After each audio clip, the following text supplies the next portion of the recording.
Halo semuanya, jumpa lagi dengan saya, Kak Ellen Rose. Di video kali ini kita akan membahas soal matematika di buku Erlangga Fokus untuk US SMP MTS 2022 paket 2. Nah, ini adalah bagian keempat. Kita akan bahas soal nomor 22 sampai dengan 28. Yuk, kita langsung ke 22 ya.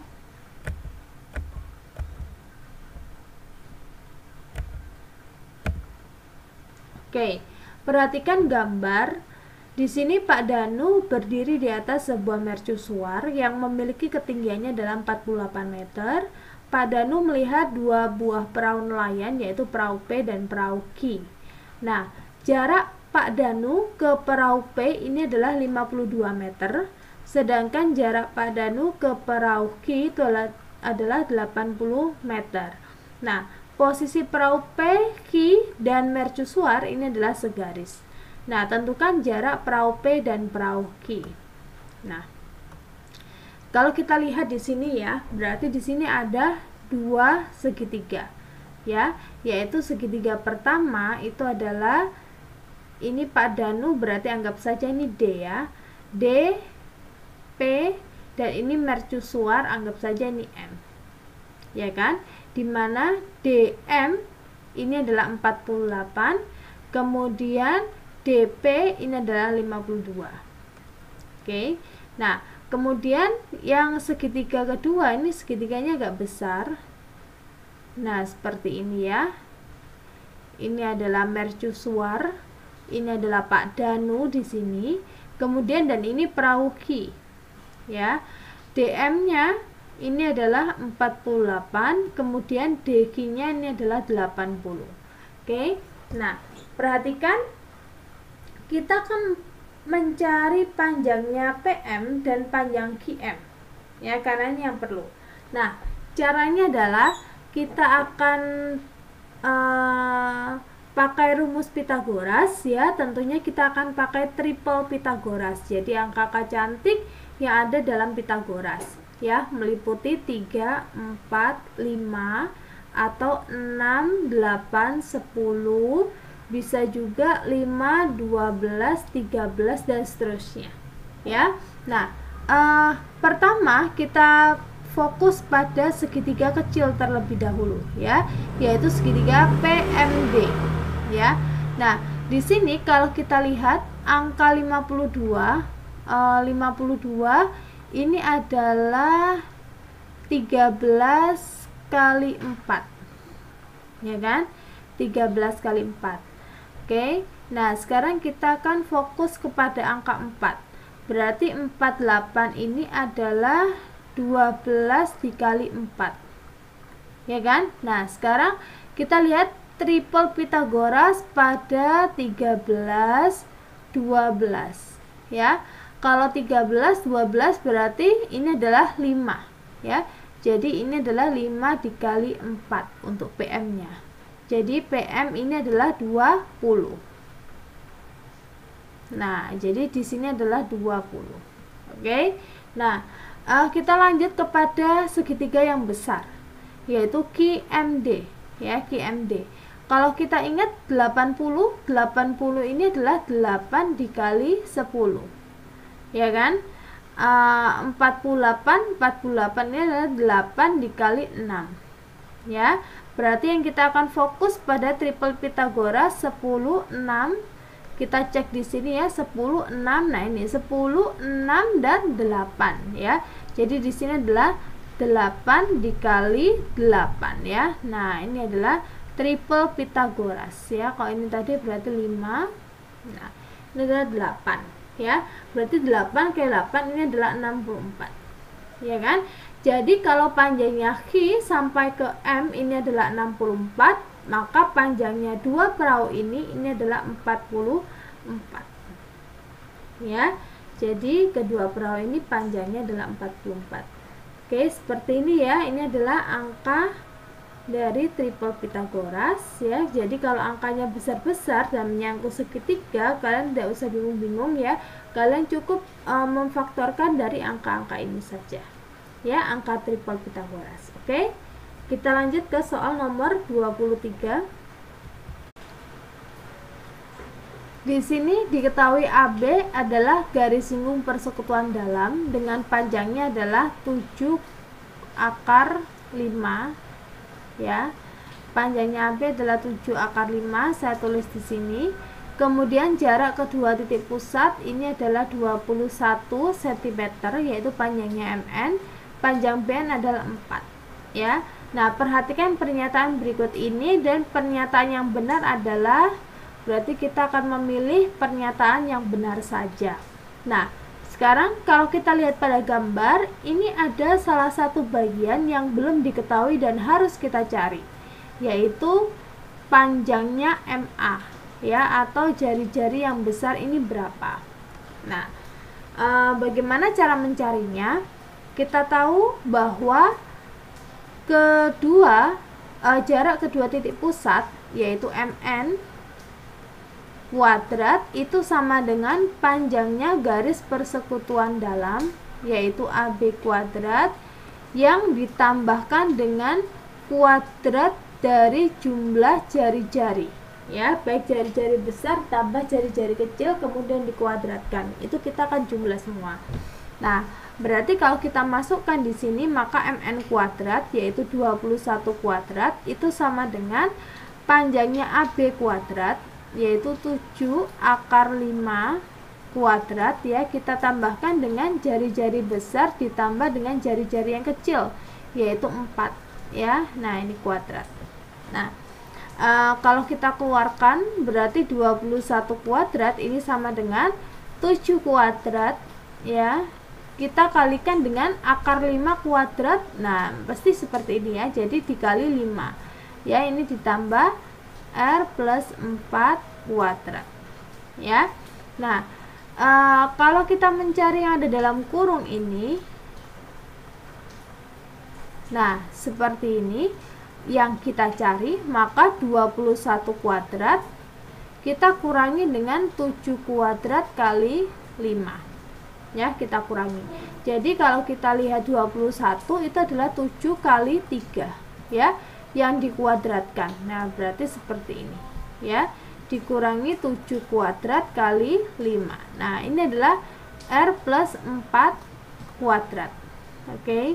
Nah, 7 kuadrat dengan 7 kuadrat karena sama, jadi saya akan tulis di sini tinggallah 3 kuadrat, ini adalah 9 dikurangi 5 ya, ini adalah R plus 4 kuadrat. Nah, sehingga 7 kuadrat dikali 9 dikurangi 5 ini adalah 4. 4 itu 2 kuadrat ya kan, ini adalah R plus 4. Nah, sehingga ini 7 kali 2 ini adalah 14 ya kan, 14 kuadrat ya, sama saja, sehingga ini adalah R plus 4 kuadrat. Nah, karena sama-sama kuadrat kita bisa coret, sehingga cara mencari R nya ini adalah 14 kita kurangi dengan 4. Nah, seperti ini ya, sehingga R besarnya ini adalah 10 ya. Jadi R besarnya saya tulis di sini 10. Oke. Kalau sudah seperti ini kita akan periksa pernyataannya. Ya, perhatikan pernyataan pertama, selisih jari-jari kedua lingkaran adalah 6 cm. Selisihnya adalah 6. Betul ya? Yang kedua, panjang jari-jari AM 10 cm lebihnya dari panjang jari-jari BN. Jadi dia bilang kalau panjang jari-jari BN-nya 4, berarti MA-nya adalah 14 ya. Jadi 10 ditambah 4, dia bilang seperti itu. Jadi pernyataan 2 salah ya. Jadi jangan pilih pernyataan yang kedua. Oke, pilihlah pernyataan pertama. Nah, jadi yang pertama adalah yang B ya. Nah, sudah. Kalian boleh membuktikan semuanya, boleh, kemudian kalian cocokkan, tapi kalian boleh juga dengan cara yang smart seperti ini ya. Hanya kalian buktikan 2 saja dari pernyataan ini, mana yang benar mana yang salah, kemudian langsung kalian pilih pada optionnya. Oke, kita lanjut ke soal nomor 24. Nah, perhatikan gambar kerangka balok, limas persegi, kubus, dan prisma segitiga sama sisi ya. Jadi ini ada balok, limas persegi, kemudian kubus, serta prisma segitiga sama sisi ya, prisma segitiga sama sisi. Oke, jika tersedia panjang kawat 5 meter untuk membuat kerangka 4 bangun ruang di atas, maka panjang kawat yang tersisa adalah, berarti kita akan menghitung berapakah panjang kawat pada masing-masing bangun ya. Kalau kawatnya 5 meter, ini sama dengan 500 cm ya. Jangan lupa untuk menyamakan terlebih dahulu atau mengkonversi pada satuan panjangnya. Nah, kita fokus ke bangun pertama dulu.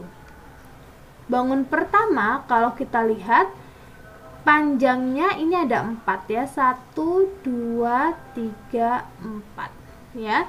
Berarti bangun pertama itu adalah 15 dikali 4, kemudian kita tambahkan dengan 8 ya, lebarnya ini juga ada 4 ya, berarti 8 dikali 4, terus kemudian kita tambahkan 7-nya ya, 7-nya juga ada 4 ya. Nah, ini adalah panjang semua kawat ya, jadi ini adalah 7 kali 4. Oke, nah ini adalah 60, 8 kali 4 32, ini adalah 28 ya. Jadi totalnya adalah 120 cm. Ini yang pertama. Yang kedua, nah yang kedua ini ya. Yang kedua, nah perhatikan ini adalah balok, kemudian limas persegi. Nah, persegi ya, berarti ini 10, ini juga 10, ini juga 10, 10 ya. Berarti 10-nya ada 4, berarti 4 kali 10, kemudian kita tambahkan dengan yang sisi miring ya, pada sisi tegaknya ini adalah 12, 12, 12, 12. Jadi 4 kali 12 juga ya. Jadi ini adalah 40 ditambah 48 ya. Hasilnya adalah 88 cm. Nah, kemudian yang ketiga, oke, yang ketiga juga kalian hitung ya. Ini adalah kubus ya, kubus. Kalau kubus 10, berarti 10 ada 12 nih ya. Ini 4, kemudian yang tegak ini adalah 4, kemudian yang di atas juga 4. Jadi 10 kali 12. Nah, kemudian yang keempat, nah bangun keempat, nah ini adalah prisma segitiga sama sisi, berarti ini sisinya sama, yang bawah, yang atas juga sama ya kan. Kemudian yang 8 ini sisi tegaknya ada 3. Nah, kalian hitung nih bagaimana cara menghitung panjang kawat pada bangun keempat. Nah, kemudian kalian tambahkan semua, kemudian kalian kurangkan. Nah, ini berapa panjang kawat yang tersisa. Oke. Nah, kalau sudah, silahkan komen di kolom komentar. Kita akan lanjut ke soal nomor 25. Bayangan garis Y sama dengan 2X min 3 jika dicerminkan terhadap garis X sama dengan 2, kemudian dilanjutkan rotasi 90 derajat dengan pusat titik 0,0 adalah, nah, jadi kalau kita lihat di sini, ini dicerminkan kemudian dirotasikan ya. Jadi ada dua perlakuan. Jadi kalau kita lihat ya kan, suatu garis yang dicerminkan terhadap garis X sama dengan 2, ini dulu ya yang kita akan bahas ya. Menjadi misalnya ini adalah garis P ya kan, maka ini menjadi P aksen, kemudian dirotasikan oleh 90 derajat ya, dirotasi 90 derajat dengan pusat titik 0,0, ini menjadi P aksen kedua ya, jadi bayangan yang kedua. Oke. Nah, seandainya ya suatu titik yaitu X, Y ini dia dicerminkan terhadap garis X sama dengan H, ya kan, menjadi P aksen, yaitu 2H min X, Y, ya. Nah, perhatikan kalau suatu titik ini dicerminkan terhadap garis X sama dengan 2, ya kan, perhatikan X sama dengan 2 pada soalnya, maka untuk titik bayangannya itu adalah 2 kali H, yaitu 2 kali 2, ya, H-nya adalah 2, berarti 2 kali 2 yaitu 4 dikurangi X, Y. Nah, ini ya. Jadi, kalau kita dapati ini adalah X aksennya. X aksen pertama itu adalah 4 min X, kemudian Y aksennya tetap Y. Oke. Nah, dari persamaan ini maka X-nya, nilai X ini itu akan sama dengan 4 dikurangi X aksen, ya. Kemudian untuk nilai Y-nya itu adalah Y aksen.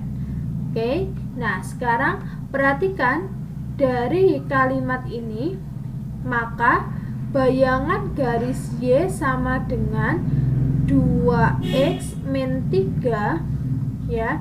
Y-nya ini kita ganti dengan Y aksen, 2X-nya ini kita ganti dengan 4 min X aksen min 3, ya. Sehingga Y aksennya ini adalah 8 dikurangi 2X aksen min 3, ya, atau Y aksennya adalah 5 min 2X aksen. Nah, ini adalah persamaan kedua, ya. Kemudian perhatikan perlakuan selanjutnya itu adalah P aksen ini, garis P aksen, yaitu X aksen, Y aksen, ya kan, akan dirotasikan terhadap titik pusat yaitu 0,0 sebesar 90 derajat, ya. Maka untuk P aksen keduanya itu akan menjadi min Y, X, ya. Perhatikan ini, maka X aksen 2-nya itu adalah min Y aksen dan Y aksen 2-nya itu adalah X, ya kan. Nah, sehingga kalau dibalik maka Y aksennya itu adalah min X aksen 2, kemudian ini adalah X aksennya itu sama dengan Y aksen 2, ya. Sehingga persamaannya yang ini, persamaan kedua ini kan dia bilang Y aksen sama dengan 5 min X 2X aksen, ya kan, 5 min 2X aksen. Nah, seperti ini ya. Sehingga Y aksennya kita ganti menjadi min X aksen kuadrat, min X aksen 2, seperti ini ya. 5 dikurangi 2X aksennya menjadi Y aksen 2. Nah, kalau disederhanakan ini X aksen 2-nya kita ganti ke sana menjadi positif, ya. Jadi X aksen 2 ini tetap negatif, min 2Y aksen 2 plus 5, ya. Jadi 5-nya ini kita geser ke sebelah kanan. Nah, maka ini adalah 0, ya. Maka 0 sama dengan X min 2Y plus 5. Nah, inilah persamaannya. Oke, jadi kalian fokus pada perlakuannya, ya. Kok di sini dicerminkan kemudian dirotasi, ya, sehingga ada menjadi perlakuannya seperti ini. Oke, Silakan kalian aplikasikan pada soal-soal yang lain. Kalau tidak begitu ya silakan kalian subscribe channel ini supaya kalian bisa berlatih soal-soal yang seperti ini. Oke, kita lanjut ke soal nomor 26. Nah, diketahui ada segitiga ABC. Segitiga ABC ini kongruen dengan segitiga PQR. Ya, perhatikan kata-kata kongruen. Kongruen ini artinya adalah sama persis. Jadi saya akan gambarkan suatu segitiga seperti ini ya, dengan keadaan yang sama persis. Nah, anggaplah ini sama ya. Nah, perhatikan jika panjang AB sama dengan PR, maka saya akan tulis di sini adalah AB, maka di sini juga PR. Ya, karena ini adalah sama panjang. Kemudian BC sama dengan PQ, jadi BC sama dengan PQ. Nah, ini ya. BC sama dengan PQ. Nah, ini sudah sama. Ya. Maka pernyataan yang benar adalah, perhatikan, sudut A sama dengan sudut P. Sudut A adalah yang ini sama dengan sudut P yang ini. Apakah benar? Salah ya. Karena sudut A ini diapit oleh AC dan AB ya, sedangkan AC ini sama dengan QR ya. Jadi sebenarnya sudut A ini sama dengan sudut R ya, jadi salah. Kemudian sudut B sama dengan sudut R. Apakah betul sudut B sama dengan sudut R? Nah, ini mereka diapit oleh dua sisi yang berbeda. Jadi centrong dengan tanda 2 ya, tanda strip 2 seperti ini. Kalau yang R, sudut R tidak ya. Kemudian sudut C sama dengan sudut Q. Nah, kalau yang untuk yang ini sudut C ini ya sama dengan sudut Q, ini benar. Ya, karena keduanya diapit oleh centrong dan tidak ada tandanya sisinya ya. Jadi yang betul adalah yang C. Oke, jadi perhatikan kalau kongruen itu adalah sama persis ya, sama persis segitiganya ya. Oke, kita lanjut ke soal nomor 27. Diagram berikut menunjukkan tingkat kehadiran PT Pasti Bisa yang memiliki 100 karyawan selama bulan Juli sampai dengan Desember 2020. Nah, perhatikan pada grafik ini di sini ya menunjukkan banyaknya karyawan yang tidak hadir tiap bulan. Nah, ini dipisahkan ada pria dan wanita. Persentase kehadiran paling rendah. Nah, paling rendah artinya adalah paling sedikit, ya kan? Kalau paling sedikit berarti kita cek kalau persentase itu berarti kalau jumlah kehadirannya paling sedikit, persentasenya juga paling kecil ya kan, paling sedikit.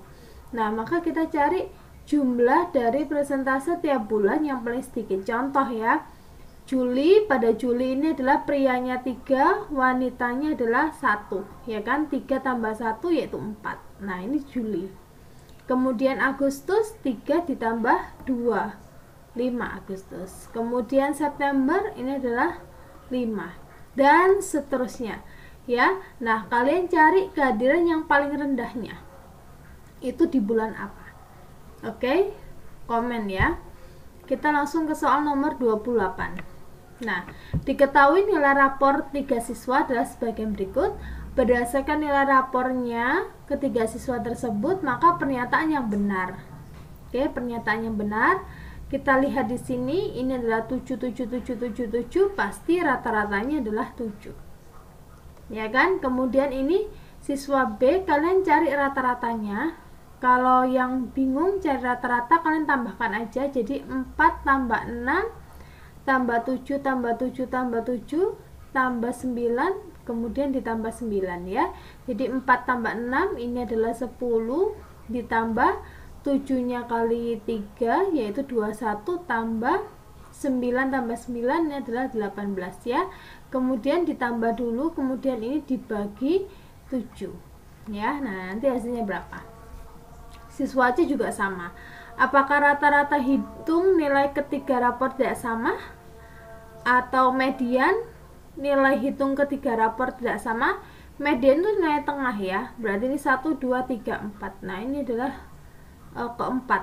Nah ini ya, ini 1, 2, 3, sebelah kiri 3, sebelah kanan juga 3. Nah itu adalah nilai tengah ya, tengahnya adalah 7. Sebenarnya salah, ini sama sebenarnya mediannya ya. Modus ketiga rapor tidak sama. Modusnya kalau kita lihat di sini, ini modusnya adalah data yang paling sering muncul ya. Nah modusnya sama ini ya. Jangkauan itu adalah selisih dari tertinggi sampai terendah. Kalau jangkauan nilai ketiga rapor sama, tentu tidak ya, karena di sini adalah 7, jangkauan tertingginya juga 7 sama, jadi tidak ada jangkauan alias 0 ya. Kalau siswa B dengan siswa C ada jangkauan tetapi tidak sama ya, jadi ketiganya tidak sama.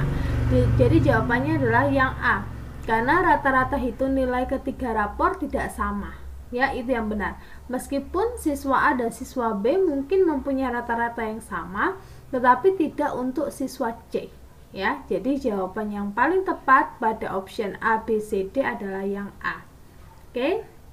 Nah, sampai di sini untuk video kita kali ini. Kita akan berjumpa di video selanjutnya ya, untuk nomor 29 sampai dengan nomor 35. Oke, sampai jumpa di video selanjutnya ya. See you.